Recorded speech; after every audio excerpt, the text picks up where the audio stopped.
স্বাগত ডিবিসি সংবাদে আপনাদের সাথে আছি সুরভি আলম তরণী। আলোচিত 21শে আগস্ট গ্রেনেড হামলা মামলায় খালাস পেলেন বিএনপির ভারপ্রাপ্ত চেয়ারম্যান তারেক রহমান, সাবেক স্বরাষ্ট্র প্রতিমন্ত্রী লুৎফুজ্জামান বাবর, সাবেক উপমন্ত্রী আব্দুস সালাম পিন্টু সহ সব আসামি। বিচারিক আদালতের রায় বাতিল করে এ রায় দিয়েছে হাইকোর্ট। এর মাধ্যমে 20 বছর আগের ঘটনায় ন্যায় বিচার পেয়েছেন বলে জানিয়েছেন আসামি পক্ষের আইনজীবীরা। রায়ে সন্তোষ প্রকাশ করেছে আসামিদের স্বজনরাও। 2004 সালের 21শে আগস্ট রাজধানীর বঙ্গবন্ধু এভিনিউতে সন্ত্রাসবিরোধী জনসভার আয়োজন করে আওয়ামী লীগ। ওই জনসভায় তৎকালীন বিরোধী দলীয় নেতা শেখ হাসিনার বক্তব্য চলাকালে গ্রেনেড হামলা হয়। ওই হামলায় আওয়ামী লীগ নেত্রী আইভি রহমান সহ 24 জন নিহত হন। আহত হন 3 শতাধিক নেতাকর্মী। এই ঘটনায় মতিঝিল থানায় হত্যা ও বিস্ফোরক আইনে 2টি মামলা করা হয়, তবে তদন্তে কোনো অগ্রগতি হয়নি। 2007 সালে প্রথম একটি অভিযোগপত্র দাখিল করা হয়। পরে 2009 সালে আওয়ামী লীগ ক্ষমতায় এসে আবার তদন্ত শুরু করে। তখন হুজি নেতা মুফতি হান্নানের জবানবন্দিতে নতুন করে অভিযোগপত্র দাখিল করা হয়। তারেক রহমান সহ 52 জনকে আসামি করা হয়। 2018 সালের 10 অক্টোবর দ্রুত বিচার ট্রাইব্যুনালে সাবেক স্বরাষ্ট্র প্রতিমন্ত্রী লুৎফুজ্জামান বাবর, সাবেক শিক্ষা উপমন্ত্রী আব্দুস সালাম পিন্টু, ডিজিএফআইয়ের ডিজি রেজাকুল হায়দার সহ 19 জনকে মৃত্যুদণ্ড দেয়। এছাড়া তারেক রহমান সহ 19 জনকে দেয়া হয় যাবজ্জীবন। 6 বছর পর আপিলের রায়ে বিচারপতি AKM আসাদুজ্জামান ও বিচারপতি সৈয়দ এনায়েত হোসেনের হাইকোর্ট বেঞ্চ সব আসামিদের খালাস দিয়ে বিচারিক আদালতের রায় বাতিল করে দেয়। ঘটনার সঙ্গে আসামিদের সম্পৃক্ততা পায়নি উচ্চ আদালত।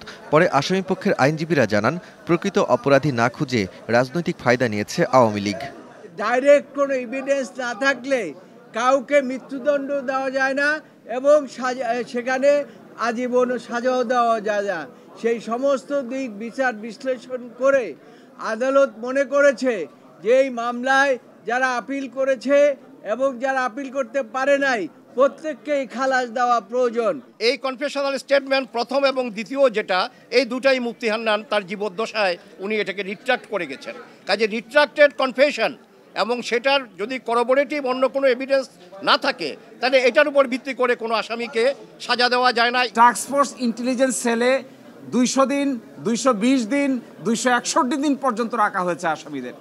ফলে তাদের কনফেশনের আইনগত কোনো মূল্য নাই। টিএফআই সেলে যাদেরকে রাখা হয়েছিল, টর্চার করা হয়েছে যাদের, তারা একজন বলেছে আরেকজনকে দেখেছে, শুনেছে, কিন্তু কি কথা হয়েছে, কি কনস্পিরেসি হয়েছে তার কোনো উত্তর দিতে পারে নাই।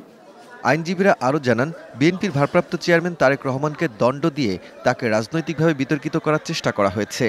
বাংলাদেশের রাজনীতির জন্য এই মামলাটা ব্যবহার করা হয়েছে। It's a political sabotage against Mr. Tarek Rahman and BNP. মুফতি হান্নান কোর্টে গিয়ে বলছে, আমার হাত দেখেন, আমার পা দেখেন, সামনে ঘুরিয়ে ফেলছে আমাকে। শুধু আমি তারেক রহমান সাহেবকে চিনিও না, আমি রাজনীতিকে চিনিও না। একজন সাক্ষীও বলে নাই যে ষড়যন্ত্র হচ্ছে সেই ষড়যন্ত্রকে প্রমাণিত করছে। এ রায়ে সন্তোষ প্রকাশ করেন আসামিদের স্বজনেরা। রায়ের মাধ্যমে প্রমাণিত হয়েছে যে মামলাটি সম্পূর্ণ মিথ্যা ছিল, ভিত্তিহীন ছিল। আমি জন্মের পর থেকে আমার বাসায় কখনো আমার আব্বুকে দেখিনি। আমার বয়স 17, আমার আব্বু জেলে থাকার বয়সও 17। 2018 সালের যে রায় হয় সেখানে আমরা আমাদের ন্যায় বিচার, প্রত্যাশিত বিচার আমরা পাইনি। আজকের এই রায়ের মধ্যে বাংলাদেশের মানুষ বাংলাদেশকে কলঙ্কমুক্ত করলো। 2004 সালে গ্রেনেড হামলার সময় হামলাকারীদের দেখেনি সাক্ষীরা, কাউকে চিনতেও পারেনি বলে রায়ে মন্তব্য করে উচ্চ আদালত। Daud Khan, DBC news, Dhaka.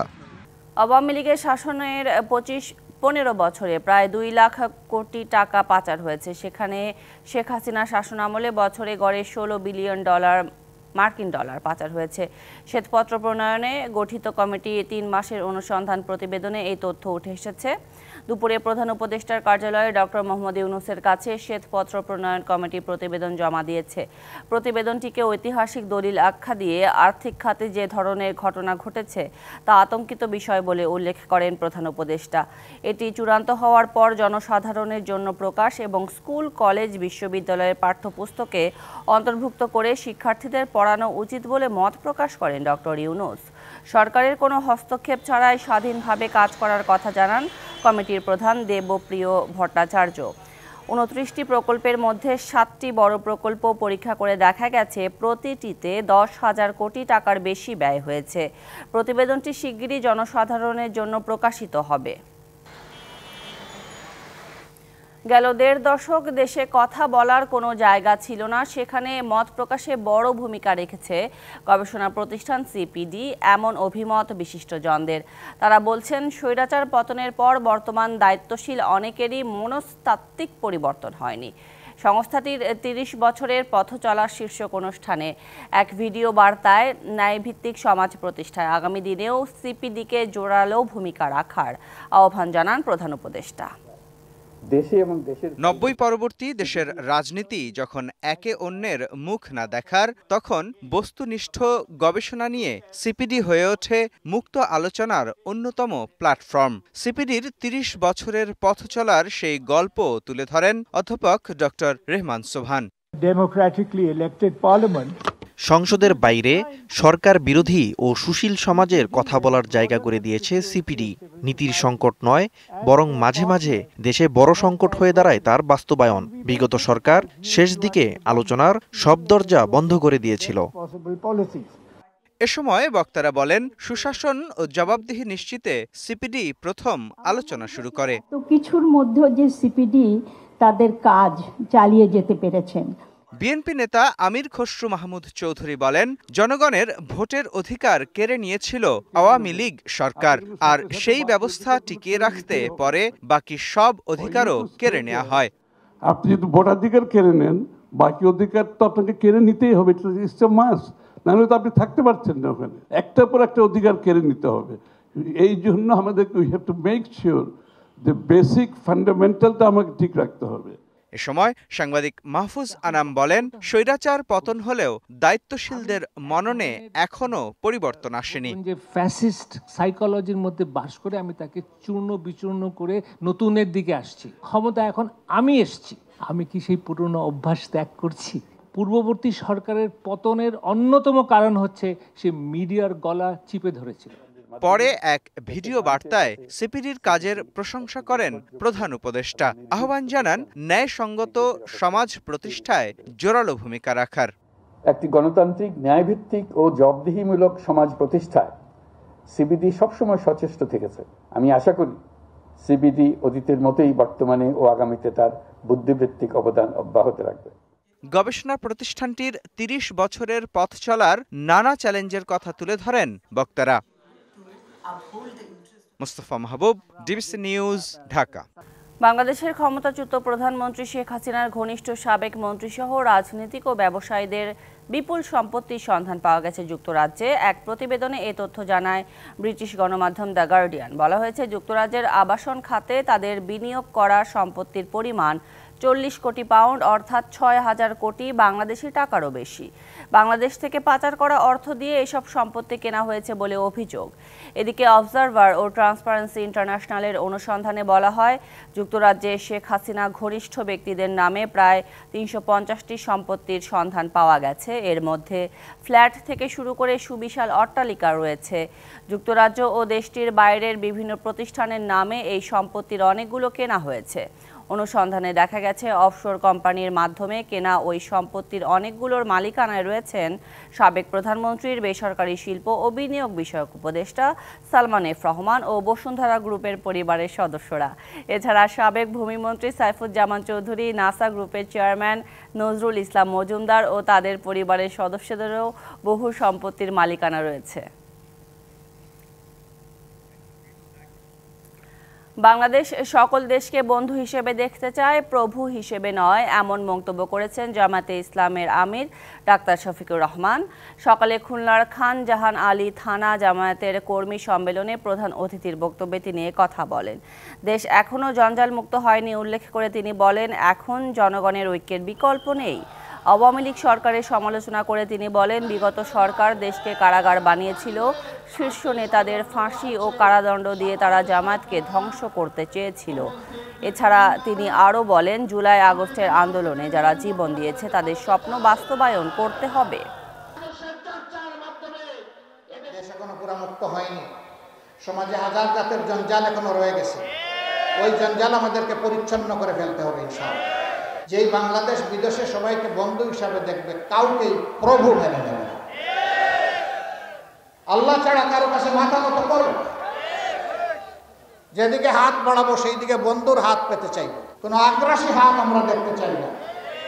সরকারের কাছে সিভিল সার্ভিসে ক্যাডার শব্দটি বাদ দেওয়ার সুপারিশ করবে জনপ্রশাসন সংস্কার কমিশন। সকালে সচিবালয়ে কমিশনের বৈঠক শেষে জনপ্রশাসন মন্ত্রণালয়ের সিনিয়র সচিব মোহাম্মদ মোখলেসুর রহমান সাংবাদিকদের কথা জানান। বলেন, ক্যাডার শব্দটি নেতিবাচক হওয়ায় তা বাদ দেওয়ার সুপারিশ করা হবে। সংশ্লিষ্ট যে দপ্তরে কাজ করবেন সেই দপ্তরের নাম যুক্ত হবে এমন প্রস্তাবনা দেয়া হচ্ছে। এছাড়া আমলাতান্ত্রিক জটিলতা রোধ করে সেবার কাজকে আরও সহজ করতে কাঠামোগত পরিবর্তনের বিভিন্ন সুপারিশ করবে জনপ্রশাসন সংস্কার কমিশন। এসিল্যান্ড এবং ভূমি অফিসে দুর্নীতি সবচেয়ে বেশি হচ্ছে বলে জানান তিনি। আমলারাই আমলাদের বড় শত্রু মন্তব্য করে তাদের আরও জনবান্ধব হতে মানসিক পরিবর্তন দরকার বলেও জানান জনপ্রশাসন সংস্কার কমিশনের চেয়ারম্যান। আমাদেরকে তাদেরকে বলা হয়েছে যেটা ইমিডিয়েটলি আমরা দাবিগুলিকে পূরণ করতে পারবো, অথবা যেগুলি আমাদের ঊর্ধ্বতন কর্তৃপক্ষ এবং নীতি নির্ধারণের পর্যায়ে যাবে সেখানে তাদের দাবিগুলোকে পূরণ করার জন্য আমরা উত্থাপন করব। এর জন্য তার পিছনে যে সমস্ত যৌক্তিকতা আছে, আইনগত বিষয়গুলো আছে, সবগুলোকে ওনারা উপস্থাপন করবে। ভারতীয় আগ্রাসন ও অপপ্রচারের বিরুদ্ধে রুখে দাঁড়ানোর আহ্বান জানিয়েছেন আমার দেশ পত্রিকার সম্পাদক মাহমুদুর রহমান। দুপুরে রাজধানী তেজগাঁও শিল্পাঞ্চলে গ্রাফিতি ও স্লোগান পুনর্লিখন কর্মসূচিতে একথা বলেন তিনি। এ সময় দেশ থেকে জুলাই আগস্টের স্মৃতি মুছে দেওয়ার চক্রান্ত চলছে বলে অভিযোগ করেন শিক্ষার্থীরা। রবিবার দুপুরে তেজগাঁও শিল্পাঞ্চল এলাকায় আমার দেশ পত্রিকার ছাপাখানার সামনের দেয়ালকে জুলাই বিপ্লব শহীদি দেয়াল হিসেবে ঘোষণা দেয়া হয়। সেখানে শহীদ আবু সাইদের নাম লিখে উদ্বোধন করা হয় গ্রাফিতির কার্যক্রমের। ইনকিলাব মঞ্চের আয়োজনে শিক্ষার্থীরা অংশ নেন জুলাই আগস্টের নানা স্মৃতি তুলে ধরার কার্যক্রমে। তাদের অভিযোগ, সারা দেশে গণ অভ্যুত্থানের গ্রাফিতি ও স্লোগান মুছে ফেলার চক্রান্ত করছে একটি মহল। আমি ফ্যাসিস্টটা একদম নির্মূল হয়ে যায়নি, তারা শহরে শহরে বিভিন্ন জায়গায় ষড়যন্ত্র করছে। তারা এই জুলাই বিপ্লবের যে আমাদের স্পিডটা, এই স্পিডটাকে তারা ধ্বংস করতে চায়। আমরা এই জুলাই বিপ্লবের স্মৃতিকে কোনোভাবেই হারিয়ে যেতে দেব না। গভর্নমেন্ট হাই স্কুলের সামনে যেদিন প্রথম গ্রাফিতি মোছা হলো সেদিন রাত ৩টার সময় আমি গেলাম আমার টিম নিয়ে, এবং যে দেখলাম ওখানে পুরো আমাদের যত গ্রাফিতি আছে সব মুছে ফেলা হয়েছে। এখন পর্যন্ত আপনারা জানেন রাষ্ট্র একটা স্মৃতিস্তম্ভ নির্মাণ করে নাই জুলাই স্মৃতিকে রক্ষা করে।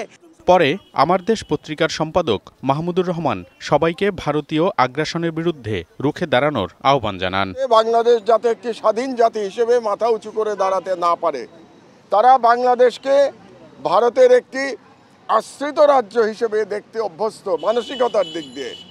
এবং দেখতে পাচ্ছি আমরা ভারতীয় মিডিয়াতে কিভাবে বাংলাদেশের অভ্যন্তরীণ বিষয় নিয়ে কুৎসা করা হচ্ছে। ভারতীয় গণমাধ্যমের প্রোপাগান্ডার বিরুদ্ধেও সোচ্চার হবার আহ্বান জানান মাহমুদুর রহমান। মনিরুল সোহাগ, ডিবিসি নিউজ, ঢাকা।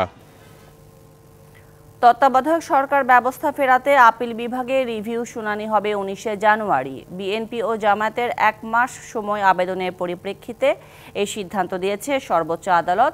রবিবার প্রধান বিচারপতি সৈয়দ রেফাত আহমেদের নেতৃত্বাধীন 6 সদস্যের আপিল বিভাগ শুনানির দিন নতুন করে ঠিক করেন।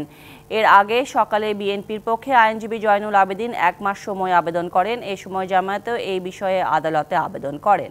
গত 23শে অক্টোবর তত্ত্বাবধায়ক সরকার ব্যবস্থা বাতিল সংক্রান্ত সংবিধানের 13 সংশোধনী বাতিলের রায়ের বিরুদ্ধে জামায়াতে ইসলামী রিভিউ করে। তারও আগে গত 16ই অক্টোবর এ বিষয়ে রিভিউ আবেদন করেন বিএনপির মহাসচিব মির্জা ফখরুল ইসলাম আলমগীর। শনিবার কুইক রেন্টাল আইন করে প্রজ্ঞাপন জারি করেছে সরকার। এর ফলে বিদ্যুতের দাম কমানোর সুযোগ তৈরি হয়েছে বলে মনে করেন বিশ্লেষকরা। তবে এজন্য ক্যাপাসিটি চার্জ এবং প্রয়োজনীয় ভর্তুকি কমাতে হবে। সেই সাথে পুরনো আইন আধুনিকায়নের কথাও বলেছেন তারা। একই সঙ্গে বিগত 14 বছরের দুর্নীতিগ্রস্ত প্রকল্পগুলো খতিয়ে দেখার পরামর্শ উদ্যোক্তা এবং বিশ্লেষকদের। নিরবচ্ছিন্ন বিদ্যুৎ সরবরাহের প্রতিশ্রুতি দিয়ে 2010 সালে বিদ্যুৎ ও জ্বালানি দ্রুত সরবরাহ বৃদ্ধি আইন করে আওয়ামী লীগ সরকার। এই আইনের অধীনে নেয়া প্রকল্পগুলো আদালতে চ্যালেঞ্জ করা নিষিদ্ধ ছিল। সাময়িক সময়ের জন্য আইনটি করার কথা বলা হলেও সবশেষ এর মেয়াদ বৃদ্ধি করা হয়েছিল 2026 সাল পর্যন্ত। এই আইনের অধীনে নেওয়া হয় শতাধিক প্রকল্প, নির্মাণ করা হয় রেন্টাল, কুইক রেন্টাল বিদ্যুৎ কেন্দ্র, কেনাকাটা হয় কয়েক লাখ কোটি টাকার। আইনের চেঞ্জেসটা আমার কাছে মনে হয় খুব মহৎ উদ্যোগ এবং এটা দরকার ছিল। এটা অ্যাবিউজ হচ্ছিল। এই অ্যাবিউজড হওয়াতে কিন্তু অনেক বেশি পাওয়ার জেনারেশন সেক্টরে আনসলিসিটেড প্রজেক্ট এসছে, যেটার আমরা আফটার এফেক্টটা পাচ্ছি। সলিসিটেড প্রজেক্টগুলো যাতে চলে এবং নিশ্চিতভাবে চলে কন্ট্রাকচুয়াল অব্লিগেশন অনুসারে, তাহলে কিন্তু ইনভেস্টমেন্ট আরো আসবে। পিডিবির তথ্য বলছে দেশের ১৪৩টির মধ্যে বেসরকারি বিদ্যুৎ কেন্দ্র ৮১টি। সর্বোচ্চ বিদ্যুৎ উৎপাদন ১৬,৪৭৭ মেগাওয়াট হলেও সক্ষমতা প্রায় ২৭,০০০ মেগাওয়াট। অতিরিক্ত সক্ষমতার জন্য গুনতে হয় কোটি কোটি টাকার ক্যাপাসিটি চার্জ। এতে বাড়তেই থাকে উৎপাদন খরচ। বাড়তি মূল্যে এমনকি পরিচিত এবং বিভিন্নভাবে সরকারগুলোর সঙ্গে সম্পর্কিত বিভিন্ন গ্রুপকে বিভিন্নভাবে কন্ট্রাক্ট দেওয়া হয়েছে, যেটা প্রতিযোগিতামূলক মূল্যে কিনলে সরকারের জন্য অনেক ব্যয় সাশ্রয়ী হতো এবং সরকারের জন্য অনেক রাজস্ব ব্যয় কম হতো। এমনকি ভর্তুকির যে দায় এই কুইক এনহ্যান্সমেন্ট অ্যাক্টকে ব্যবহার করে বিভিন্নভাবে হয়েছে, সেটা থেকেও সরকার এড়াতে পারত। ভবিষ্যতে যেন আইনের অপব্যবহার না হয় তা নিশ্চিত করার পরামর্শ উদ্যোক্তা ও বিশ্লেষকদের। Yusuf Rana, DBC news, Dhaka. নতুন পাঠ্যপুস্তকে ছাত্র জনতার অভ্যুত্থানের প্রতিফলন থাকবে বলে জানিয়েছেন প্রাথমিক ও গণশিক্ষা মন্ত্রণালয়ের উপদেষ্টা অধ্যাপক ডাক্তার বিধান রঞ্জন রায়। দুপুরে রংপুরে এক অনুষ্ঠানে যোগ দিয়ে কথা বলেন তিনি। এ সময় তিনি বলেন, লেখাপড়ার পিছনে যেন বাড়তি খরচ না হয় এবং সবাই যেন সমানভাবে শিক্ষার সুযোগ পায়, সেই লক্ষ্যেই কাজ করছে অন্তর্বর্তী সরকার।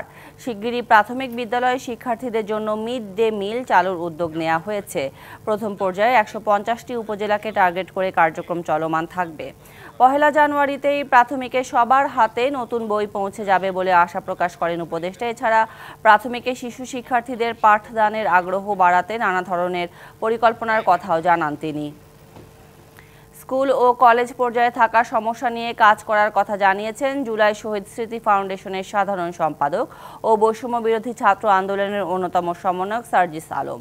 বিকেলে পঞ্চগড়ে সদর উপজেলার শিক্ষার্থীদের সাথে মত বিনিময়ে তিনি আরও বলেন, তরুণ প্রজন্ম গণ অভ্যুত্থানে যে স্পিরিট নিয়ে অংশগ্রহণ করেছে তা যেন অব্যাহত থাকে। সামনে কোনো সংকট তৈরি হলে তারা যেন আবারও ঐক্যবদ্ধভাবে রাজপথে নামতে পারে। অভ্যুত্থান পরবর্তী সময় নতুন বাংলাদেশ গড়তে সিস্টেমগুলো সংস্কার জরুরি, সেই জায়গা থেকে কাজ করা হচ্ছে। আগামীর বাংলাদেশ কেমন হবে তা জনগণই নির্ধারণ করবে বলে মন্তব্য করেন সার্জিস আলম।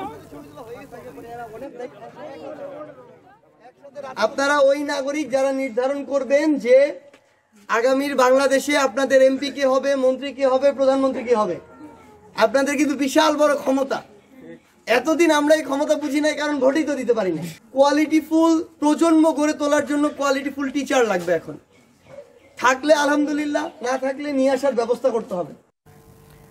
চট্টগ্রামে আইনজীবী সাইফুল ইসলাম আলিফ হত্যাকাণ্ডের প্রতিবাদে শোক মিছিল করেছে জেলা আইনজীবী সমিতি। দুপুরে আদালতের দোয়েল ভবনের সামনে থেকে শুরু হয়ে শহীদ মিনারে এসে মিছিলটি শেষ হয়। এ সময় আইনজীবী নেতারা জানান, এই হত্যাকাণ্ডের বেশ কয়েকটি মামলা হলেও চিন্ময় কৃষ্ণ দাসকে আসামি করা হয়নি।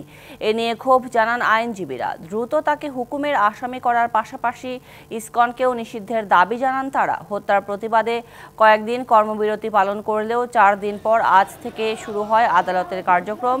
সাইফুল ইসলাম আলিফ হত্যার ঘটনায় এখন পর্যন্ত ৩৯ জনকে গ্রেপ্তার করা হয়েছে। নানান দোলাচল ও অনিশ্চয়তা কাটিয়ে দীর্ঘ অপেক্ষার পর প্রথমবারের মতো ট্রাভেল পাসের মাধ্যমে ৬৫৩ জন যাত্রী নিয়ে কক্সবাজার থেকে সেন্ট মার্টিন গেছে জাহাজ এমভি বারো আউলিয়া।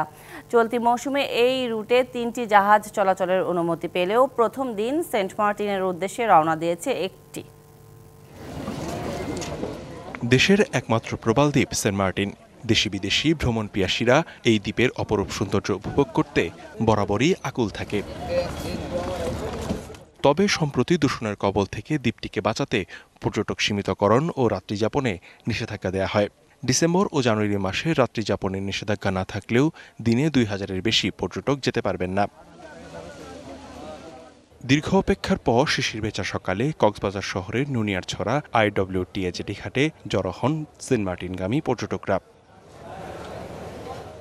ট্যুরিজম বোর্ডের ওয়েবসাইটে ফর্ম পূরণ করে প্রথমবারের মতো ট্রাভেল পাস নিয়ে জাহাজের টিকিট বুকিং করেন ভ্রমণ পিপাসুরা। জেটিঘাটে ট্রাভেল পাস যাচাই বাছাই শেষে তাদের ওঠানো হয় জাহাজে।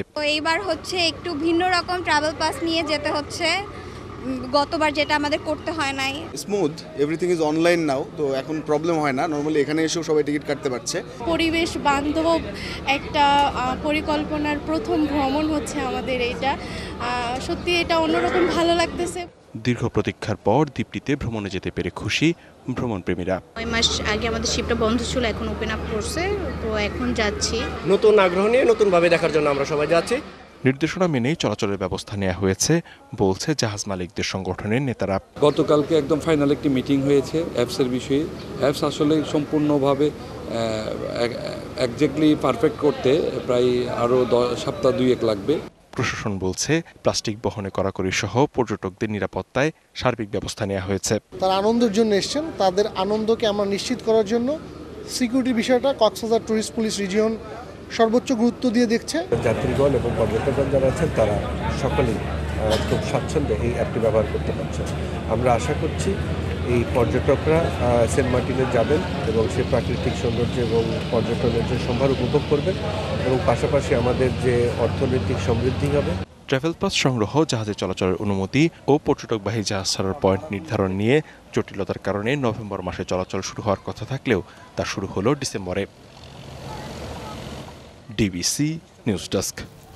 ভারতের তামিলনাড়ু উপকূলে ঘূর্ণিঝড় ফিনজালের তাণ্ডবে 3 জনের প্রাণহানি হয়েছে। শনিবার রাতভর তাণ্ডব চালিয়ে রবিবার সকালে শক্তি হারিয়ে ঘূর্ণিঝড়টি গভীর নিম্নচাপে পরিণত হয়েছে। ভারতীয় গণমাধ্যম বলছে, ঘূর্ণিঝড়ের প্রভাবে চেন্নাইয়ে ভারী বৃষ্টি হচ্ছে। পূর্ব সতর্কতা হিসেবে তামিলনাড়ু, অন্ধ্রপ্রদেশ, কেরালা ও কর্ণাটকের বিভিন্ন অঞ্চলে রেড অ্যালার্ট জারি করা হয়েছে। এদিকে চেন্নাই বিমানবন্দর কর্তৃপক্ষ জানিয়েছে, সকাল থেকে বিমান চলাচল আবারও চালু হয়েছে। ক্ষয়ক্ষতি এড়াতে স্কুল, কলেজ, অফিস, আদালত বন্ধ ঘোষণা করেছে তামিলনাড়ু রাজ্য সরকার। দুর্যোগ মোকাবিলায় বিভিন্ন এলাকায় খোলা হয়েছে 2000-এর বেশি ত্রাণ শিবির।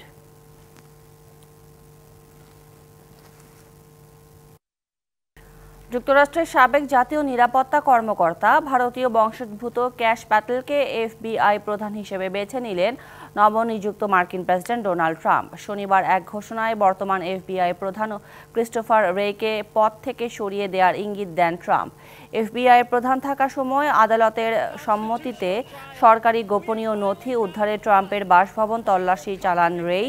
এই ঘটনায় তিনি ট্রাম্পের বিরাগ ভাজন হয়েছেন বলে ধারণা বিশ্লেষকদের। এর আগে মার্কিন সরকারের আইনজীবী ও কৌশলী হিসেবে কাজ করেছেন ক্যাশ প্যাটেল। প্রেসিডেন্ট হিসেবে ট্রাম্পের প্রথম মেয়াদে তিনি জাতীয় গোয়েন্দা পরিচালক ও স্বরাষ্ট্রমন্ত্রী উপদেষ্টার দায়িত্ব পালন করেছিলেন। তবে ক্যাশ প্যাটেলের মনোনয়ন সিনেটে ডেমোক্র্যাটদের কাছ থেকে কিছুটা বিরোধিতা আসতে পারে। তাইওয়ানের কাছে মার্কিন অস্ত্র বিক্রির ঘোষণায় তীব্র সমালোচনা করেছে চীন। একই সঙ্গে স্বায়ত্তশাসিত তাইওয়ানের প্রেসিডেন্টকে মার্কিন ভূখণ্ডের ওপর দিয়ে যাত্রা বিরতির অনুমতি দেওয়ায় যুক্তরাষ্ট্রের নিন্দাও করেছে দেশটি। রবিবার চীনা পররাষ্ট্র মন্ত্রণালয়ের বিবৃতিতে এসব তথ্য জানানো হয়। গেল শুক্রবার পেন্টাগন জানায়, মার্কিন পররাষ্ট্র মন্ত্রণালয় তাইওয়ানের কাছে F-16 যুদ্ধবিমান ও রাডারের খুচরা যন্ত্রাংশ সহ আনুমানিক $385 মিলিয়ন সম্ভাব্য সামরিক বিক্রয় অনুমোদন করেছে। তাইওয়ানের প্রেসিডেন্ট লাই চিংতে প্রশান্ত মহাসাগরীয় অঞ্চলে তাইপে 3টি কূটনৈতিক মিত্র দেশের সফরে যাওয়ার কয়েক ঘন্টা আগে মার্কিন অস্ত্র বিক্রির ঘোষণা দেয়া হয়। সফরের সময় লাই হাওয়াই ও মার্কিন অঞ্চল গুয়ামে যাত্রা বিরতি নেন। এক বিবৃতিতে চীনের পররাষ্ট্র মন্ত্রণালয় বলছে, মার্কিন অস্ত্রবিরতির ঘটনায় মার্কিন চীন সম্পর্ককে প্রশ্নের মুখে ফেলেছে। যুক্তরাষ্ট্র ও তাইওয়ানের মধ্যে যে কোনো আনুষ্ঠানিক বিনিময়ের দৃঢ়ভাবে বিরোধিতা করে বলে উল্লেখ করেছে বেইজিং। এছাড়া স্বায়ত্তশাসিত তাইওয়ানকে নিজ ভূখণ্ডের অংশ বলে মনে করে চীন। জাতীয় দলের হয়ে খেলার মতো মানসিক অবস্থায় নেই সাকিব আল হাসান, এমন মন্তব্য করেছেন বিসিবি সভাপতি ফারুক আহমেদ। তার দেশে খেলার বিষয়টি বিসিবির হাতে নেই বলে উল্লেখ করেছেন বিসিবি সভাপতি। তারুণ্যের উৎসব 2025 অনুষ্ঠানে এসব কথা বলেন তিনি। ডানা 36 বিপিএল এর আনুষ্ঠানিক মাস্কট। আনুষ্ঠানিকভাবে এই মাস্কট অনুষ্ঠানে উপস্থিত ছিলেন যুব ক্রীড়া উপদেষ্টা আসিফ মাহমুদ সজীব ভুঁইয়া, তামিম ইকবাল, মুশফিকুর রহিম, নাজমুল শান্ত সহ অনেকে। আমরা মঞ্চে আমন্ত্রণ জানাবো জাঁকজমক আয়োজনের মধ্য দিয়ে বিপিএল এর মাস্কট উন্মোচন করা হয় তারুণ্যের উৎসব 2025 অনুষ্ঠানে। বিপিএল এর মাঠের বাইরের আয়োজনের পাশাপাশি মাঠের খেলা ভালো হবে বলে আশাবাদ ব্যক্ত করেছেন বিসিবি সভাপতি। যেই থিম নিয়ে করা হচ্ছে আমার মনে হয় যে খেলা তো খুবই গুরুত্বপূর্ণ, তার সাথে আমরা যদি খেলাটাকে সবাইকে সম্পৃক্ত করতে পারি, যেটা আগে কখনো হয়নি, এবার নতুন করে আমরা চেষ্টা করব। আমার মনে এটা খুবই ভালো একটা উদ্যোগ। এখন যে কোনো ভালো উদ্যোগকে স্বাগত জানাতে হবে প্রথম, বাট এটা কতটুকু সাকসেসফুল হবে এটা কিন্তু শেষ হলেই বুঝে যাবে। তবে এই টুর্নামেন্টে সাকিব আল হাসান খেলতে পারবেন কিনা সেটা নিয়ে রয়েছে অনেক যদি, কিন্তু তার দেশে ফেরার বিষয়টি বিসিবির হাতে নেই বলে উল্লেখ করেছেন বিসিবি সভাপতি। সেই সাথে জাতীয় দলের সাথে খেলার মতো মানসিক অবস্থায় নেই সাকিব, এমন মন্তব্য করেন বিসিবি সভাপতি। আমাদের লিস্টে আছে, আমরা আশা করি জোর একটা মানে সে যেভাবে চাচ্ছে বা এটা কিছু যদি সমাধান হয় তাহলে ডেফিনেটলি স্টিল আমি মনে করি সাকিব এখনও ক্ষমতা রাখে খেলার ন্যাশনাল টিমে। ও আমার মনে খুব বড় একটা মেন্টাল স্টেটে নাই দেশের জন্য খেলার জন্য আমার মনে হয়। সেই ক্ষেত্রে আমরা মানে এই জিনিসটা ওকে আমরা ওর উপরে ছেড়ে দিয়েছি আমরা যে ও কী চিন্তা করছে। উইন্ডিজ সফরে নেই সাকিব, সেই সাথে চ্যাম্পিয়ন্স ট্রফিতেও নেই এই অলরাউন্ডার, সেটা এখন অনেকটাই নিশ্চিত। Mamunur Rashid, DBC news, Dhaka. এবার আরও কিছু সংবাদ এক নজরে। ভারত থেকে ছেড়ে আসা বাসে হামলা নয়, বাসটি দুর্ঘটনার কবলে পড়েছিল বলে জানান ব্রাহ্মণবাড়িয়ার পুলিশ সুপার জাবেদুর রহমান। শনিবার সড়ক দুর্ঘটনার খবরটি ভারতীয় গণমাধ্যম সংখ্যালঘুদের ওপর হামলা বলে প্রচার করে। এর পরিপ্রেক্ষিতে রবিবার দুপুরে সংবাদ সম্মেলনে তিনি এই মন্তব্য করেন।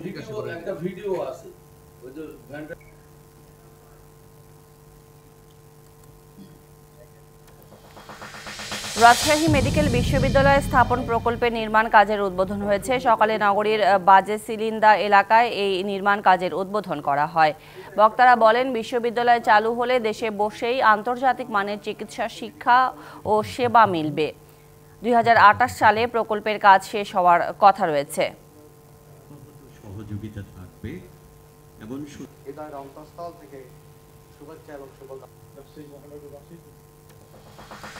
চাঁদপুরের বাগাদিতে অটো গ্যারেজের ভেতর থেকে সিএনজি অটো রিকশা চালকের মরদেহ উদ্ধার করা হয়েছে। সকালে শরীফ তালুকদারের মরদেহ উদ্ধার করে ময়না তদন্তের জন্য মর্গে পাঠানো হয়। পরিবারের পক্ষ থেকে পাওনা টাকার জন্য অটোরিকশার মালিক শরীফকে পিটিয়ে হত্যা করেছে দাবি করে থানায় অভিযোগ দায়ের করা হয়।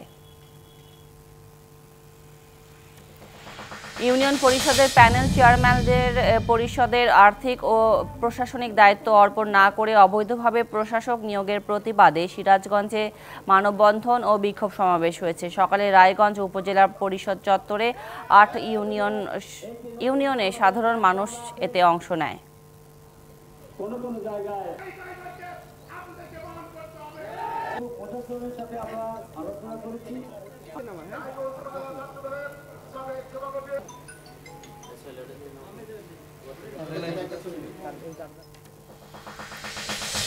কক্সবাজারের উখিয়ায় রোহিঙ্গা ক্যাম্পে আগুন পুড়েছে। বেসরকারি সংস্থা ট্রেনিং সেন্টার সহ 5টি স্থাপনা। দুপুরে উখিয়ার 7 নম্বর নৌকার মাঠ রোহিঙ্গা ক্যাম্পের B5 ব্লকে আগুন লাগে। কিছুক্ষণ পর আগুন নিয়ন্ত্রণে আনে ফায়ার সার্ভিস। আগুনের ঘটনায় কোনো হতাহতের ঘটনা ঘটেনি।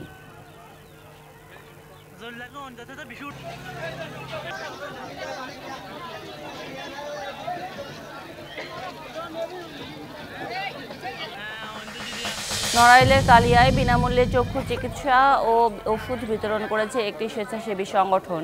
সকাল থেকে বিকাল পর্যন্ত 500 রোগীকে এই সেবা দেওয়া হয়। এই সময় দৃষ্টি স্বল্পতাজনিত রোগ ও চোখের অন্যান্য সমস্যার জন্য প্রয়োজনীয় পরামর্শও দেওয়া হয়।